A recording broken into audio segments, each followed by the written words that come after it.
first I want to say what fun it was working with Dennis and Brian to put all this together, because finally I found somebody who's just as concerned about that half inch of space and the right angles as I am. So I knew I was in good hands and I could just trust him along the way.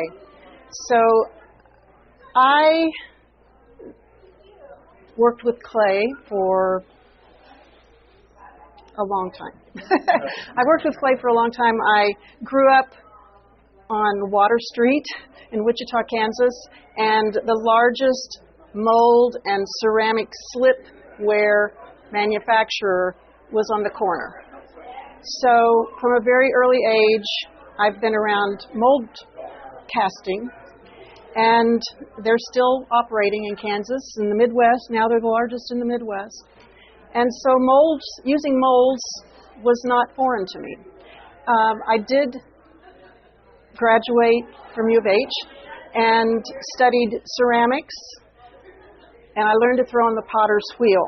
And I was a production potter, which means I made multiples, piggybacking off of what Lauren said. I made multiples on the wheel, throwing the same shape over and over and over again. So that kind of ties into the mold making and the reproduction of objects that fascinates me, because it feels like I'm very powerful when I can do that, if I can make it again and again and again. And these particular pieces, you'll notice there is repetition of kind of the base form, the driftwood, the rock, the round base. So I find these molds. I like to search and find things on the internet, so that's where I get most of the molds, but I do make a few of them myself.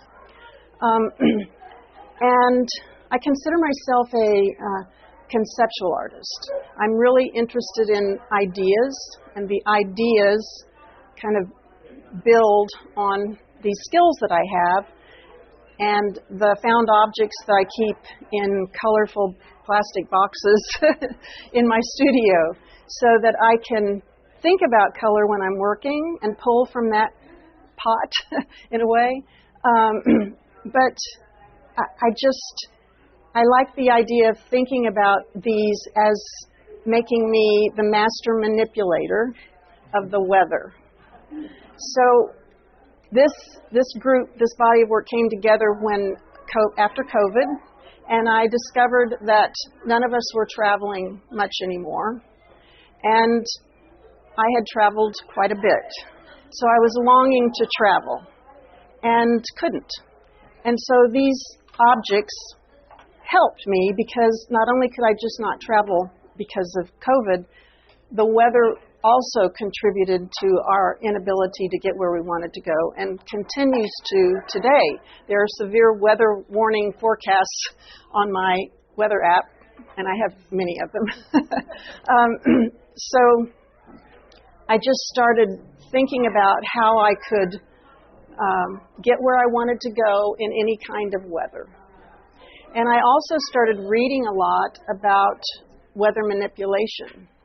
And it's kind of a taboo topic, and it's a frightful topic by many, but I decided to take a different attitude, because I do believe that the doomsdayism is not something I can deal with any longer. So these objects help me transcend mood in one sense, but also the physicality of the world and getting where I want to go in my head, but also in the physical world, geography, I guess you could say. So each one of these, there's objects here for cold weather, if you want to turn down the cold. Most of them have handles on them of some kind, or a push button that you can use.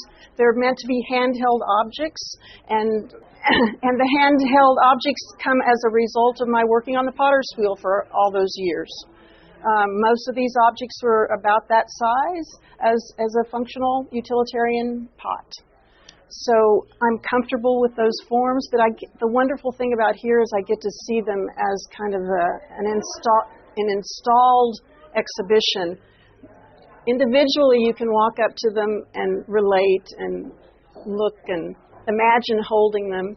But as a group, too, they do something different, which brings me to the weather. Again, indoor weather above the sails are something that was added in this particular exhibition site, because making air conditioning is early weather manipulation.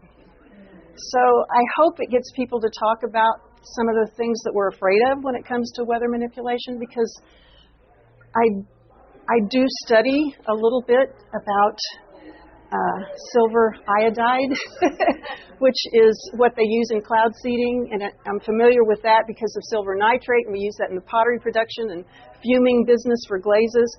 So I do a lot of reading about weather manipulation, large scale, and I've tried to bring a little humor to it with these pieces.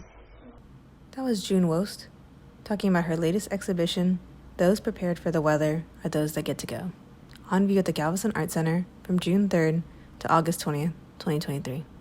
You can learn more about this exhibition in the Galveston Art Center at galvestonartcenter.org.